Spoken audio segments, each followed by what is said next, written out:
Alors déjà, lors du débat du premier tour, donc avant le premier tour, le dimanche 8 mars, c'était le thème central, c'était l'hôpital qui avait été le premier thème abordé avec l'épidémie. Je pense que sa survie est toujours d'actualité. On va faire un premier tour de table sur cette question, commençant par vous, Monsieur Millet. Vous, comment vous avez géré cette épidémie Covid-19 dans votre ville? Est-ce que c'était le maire qui agissait ou c'était le candidat pour le deuxième tour? C'était le maire, évidemment, parce que c'est le travail du maire de s'occuper de sa population et d'en prendre soin. Nous avons appelé les personnes les plus âgées, enfin les plus 70 ans, c'est pas très âgé, mais une fois par semaine, ça fait quand même 800 appels par semaine. Nous avons commandé des masques, nous avons quand même investi 100 000 euros pour tout l'approvisionnement en matériel, en gel, en masque, etc. Donc, il y a eu un effort de fait énorme par rapport aux habitants dont il faut se procurer parce qu'il y a beaucoup de personnes isolées qui ne réclament Préoccupé, je rien. pense. Pardon. Préoccupé. Parce que vous avez Oui. dit vous procurez. Non, c'est... Se préoccuper Je me permets de vous beaucoup de reprendre. personnes qui sont isolées et il fallait absolument prendre de leurs nouvelles si elles pouvaient avoir besoin de courses et de choses diverses, de repas à domicile. Voilà, mais ça c'était le travail du maire. Nous on n'était pas dans le registre médical, chacun son métier. Francis Lao, la gestion de l'épidémie par Jean-Louis Millet, maire sortant et candidat, vous avez regardé ça comment? Ah, mais moi, ce que je regarde surtout, c'est comment l'hôpital s'est comporté et comment il a répondu en ayant été complètement désossé à Saint-Claude comme ailleurs, démuni, fragilisé. Comment il a pu répondre avec des personnels admirables, mais avec 63 agents en moins que ce que nous avions avant la fermeture de nos 3 services. Et alors, en fermant la chirurgie complète aussi, qu'avons-nous perdu? Nous avons perdu une équipe de 15 infirmières, infirmiers, Vous pensez sous que l'autorité 63... de deux anesthésistes. Je vous en Oui. prie, Catherine. 63 personnes en plus, ça aurait changé la face des choses? Ça aurait changé beaucoup de choses. Ça aurait permis qu'ils soient redéployés pour une grande partie sur l'ensemble de l'établissement. Et cela aura permis au personnel qui restait d'être aidé et de ne pas avoir été, il l'aurait été, mais aussi épuisé à bout qu'ils l'ont été. Et puis autre chose, la chirurgie complète. Qu'est-ce que cela permettait? Eh bien, cela permettait de la réanimation, car il y avait une équipe de 15 infirmières, infirmiers, sous l'autorité de 2 anesthésistes qui étaient là en permanence. Et nous là, avions c'est un 8 peu... respirateurs, Catherine, excusez-moi, 8 respirateurs dans notre petit hôpital qui nous ont fait défaut. Et c'est le préfet du Jura qui a dit, heureusement qu'il y avait Dijon et Besançon, car nous n'aurions pas pu répondre à Lons avec les respirateurs et les personnels que nous avions. Si nous avions eu cela à Saint-Claude, nous aurions pu répondre infiniment mieux.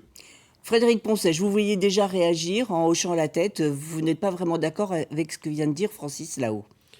Non, pas vraiment. D'abord, je voulais dire qu'effectivement, Monsieur Jean-Louis Millet, maire sortant, a été dans son rôle effectivement de maire, chacun dans ses rôles et fonctions. Moi, je suis à la région aujourd'hui et donc nous avons travaillé avec la présidente et l'exécutif régional à accompagner au mieux la situation économique, à financer le stage des infirmières, etc., pour qu'effectivement la région puisse aussi, sur un territoire comme Saint-Claude, être présente.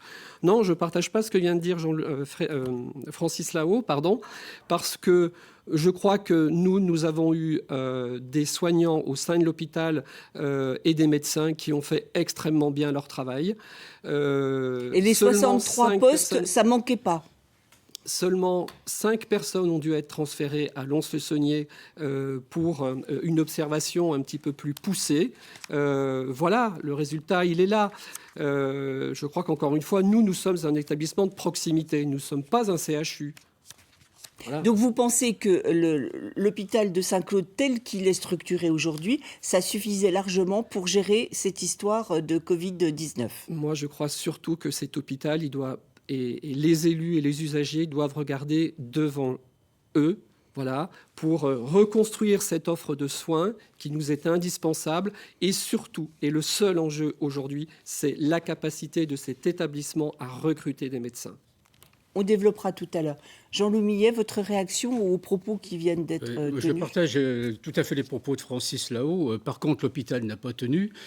On a eu quelques personnes transférées à Lons, mais on a eu quand même 8 décès dus au Covid, décédés à l'hôpital. Et c'est moi qui enregistre les décès en mairie de Saint-Claude. Ils sont officiellement déclarés avec des certificats médicaux qui indiquent la cause du décès. Je suis désolé, M. Poncet. Alors pourquoi vous dites que vous n'avez jamais été informé de la situation? Pourquoi vous dites que on nous cache des morts, mais vous J'ai été informé par mes services qui enregistraient les décès. Donc vous étiez très bien informé. Vous étiez très bien mais informé. pas par l'hôpital. J'ai été informé des 8 décès par nos services. Vous étiez Je précise juste que les relations entre le maire de Saint-Claude et l'hôpital sont difficiles, voire rompues. Inexistantes, puisque je suis devenu l'ennemi du directeur, alors que le directeur d'Oyonnax et le maire d'Oyonnax s'entretenaient tous les matins à 9h ainsi qu'à Dole. Je n'ai jamais eu un seul contact à l'initiative du directeur de l'hôpital. Un mot sur les respirateurs dont M. Lahaut a fait allusion et sur le rôle de la région, s'il vous plaît. Alors, le rôle de la région est intervenu avec, entre autres, des commandes de masques pour tout public qui sont arrivées après la bataille et qui ne sont pas un cadeau puisqu'on eu les refactures. J'ai sur mon bureau une facture de 19 000 € à payer à la communauté de communes qui va les reverser à la région. Je parle des masques tout public. On est bien d'accord. Des masques lavables et réutilisables. Moi, je voudrais attirer l'attention. Le Covid, c'est une chose. C'est une crise. Il y avait quand même eu à la résidence du Mont-Bayard, maison de retraite, au niveau 3 sur 29 lits, 24 contaminations. Et on a le record de contamination du personnel avec 22 personnes contaminées parmi le personnel sur 40 dans toute la CHT Jura Sud. Oui, sur l'ensemble des structures, hôpital et autres. Pas que sur la maison de retraite. Voilà, qui font donc le personnel contaminé. Jura Sud, c'est 2600 salariés. Saint-Claude, c'est 10%. Et les 10% de salariés des personnels représentent 50% des contaminations. Alors vous dites que certains n'ont pas bien fait leur boulot ? Le boulot, c'est qu'on a le responsable service Covid a baladé le service, l'a déménagé 3 fois, transporté le virus dans tout l'établissement et on a le résultat inévitable qu'on a pu constater. Je voulais juste vous faire réagir, Frédéric Poncet, sur le rôle de la région.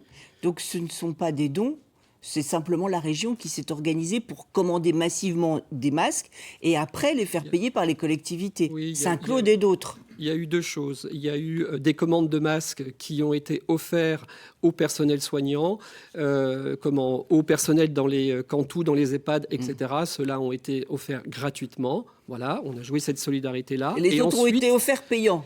Non, ensuite, la région a tout de suite compris que quand les quelques distributeurs, les quelques fabricants étaient écroués sous les commandes, et une commande de 4 millions de masques par rapport à une petite commune qui commande 200 masques, je veux dire, voilà. Et ce qui était important, c'est que ces petites communes, elles puissent être aussi bien servies et à un prix aussi bien attractif que ceux qui sont en capacité de faire de très grandes commandes.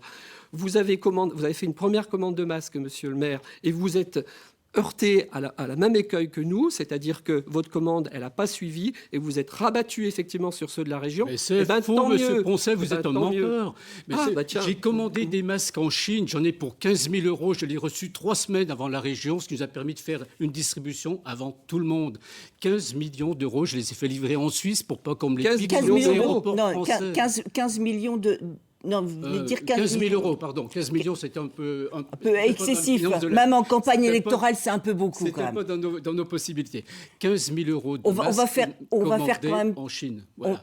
Et nous les avons eu 3 semaines avant la région parce que nous sommes bougés bien avant la région. Nous avons été servis en temps et en heure. Francis Lahaut, vous êtes le plus fort. sur ce qui vient d'être dit. Si nous avions eu nos 3 services, je crois que j'ai expliqué, Frédéric Poncet n'a pas répondu, nous aurions été moins démunis pour répondre à cette pandémie. Et ce qu'il faudrait que nous dise Frédéric Poncet, car il entretient l'incertitude sur cette question, c'est qu'il est contre la réouverture de la maternité, de la pédiatrie et de la chirurgie complète. Il faudra qu'il l'avoue à tous ses électeurs. Il faudra le dire clairement, Frédéric, et cesser de répondre à côté. Alors, que les choses soient claires, je ne renonce pas... Vous êtes là pour ça. Oui, je ne renonce absolument pas, moi et mes colistiers, à ce qu'il y ait un jour de nouveau des naissances à Saint-Claude. Voilà. Simplement, je suis conscient de ce qui a fait que cette maternité a fermé. J'habite Saint-Claude depuis 25 ans. Depuis 25 ans, j'entends que cette maternité est sous l'écueil de pouvoir fermer. Voilà. Qu'est-ce qu'on a fait pendant 25 ans ? Cette maternité, elle a fermé parce qu'on n'a pas su garder le nombre de naissances suffisant pour qu'elle fonctionne bien. Et deuxièmement, parce qu'on n'a pas su garder les médecins. Voilà. La maternité, avant tout, c'est une question de sécurité. Sécurité dans les accouchements. Vous prenez effectivement une maternité au rabais. Moi, je suis interpellé pratiquement tous les jours par des femmes et des hommes qui ont perdu un enfant et qui me disent une maternité, oui, mais pas n'importe quel prix. Perdu à Saint-Claude. Une maternité, Ou perdu oui. sur le bord de la route avec des accouchements sur le bord de la route. Non, c'est faux. Non, c'est faux. Une vous maternité, défendez une maternité de niveau 3 mais pas qui à viendra, n'importe quel prix. Une maternité de niveau 3 que vous défendez dans un avenir au calendrier grec qui ne viendra jamais. Aujourd'hui, nous avons une maternité, nous avions et nous aurons demain de niveau 1 et qui permet de répondre à 80% des accouchements qui se font dans des conditions normales. Et lorsqu'il y a un problème, la parturiente est transférée. C'est infiniment mieux que d'accoucher sur le bord de la route. Le 7e accouchement sur le bord de la route, le 15 mai. Lecture qui a été faite hier par M. Millet de ces patients, de cette parturiante qui demande que l'on réouvre la maternité. Et quand M. Conseil dit demain l'avenir, qu'est-ce que c'est? Au dernier conseil de surveillance, le directeur nous a dit la stérilisation, il faut l'externaliser car cela a un coût. La pharmacie, la stérilisation. La stérilisation de tout ce dont nous avons besoin pour faire des opérations, je ne suis pas chirurgien, dans de bonnes conditions sanitaires. Externalisée.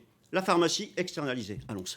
Et le laboratoire, et je termine, mon cher Frédéric, et le laboratoire, il faut l'externaliser, car cela a un coût. Il faut le déporter. Même le mot est admirable à Saint-Claude.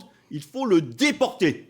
Mais le déporter, quand nous avons des urgences 24 heures sur 24, que nous avons gagné, maintenu grâce à notre mobilisation, sans quoi elles étaient condamnées, eh bien, comment fait-on travailler des urgences 24 heures sur 24 quand nous n'avons pas de laboratoire? Expliquez-nous cela, monsieur Ducolon. Oui, je sais, je prends de la voix. Oui, il est juste à côté, on a des micros, c'est bon, vous n'êtes pas obligé de crier, tout va bien.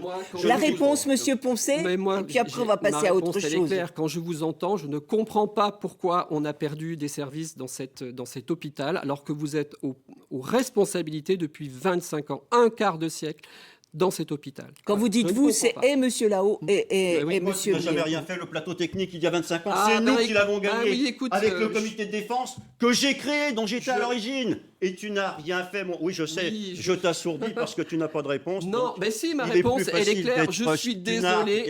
Tu n'as rien fait pendant 25 ans et tu ne feras rien demain. Francis, je suis désolé, je n'ai pas ton âge.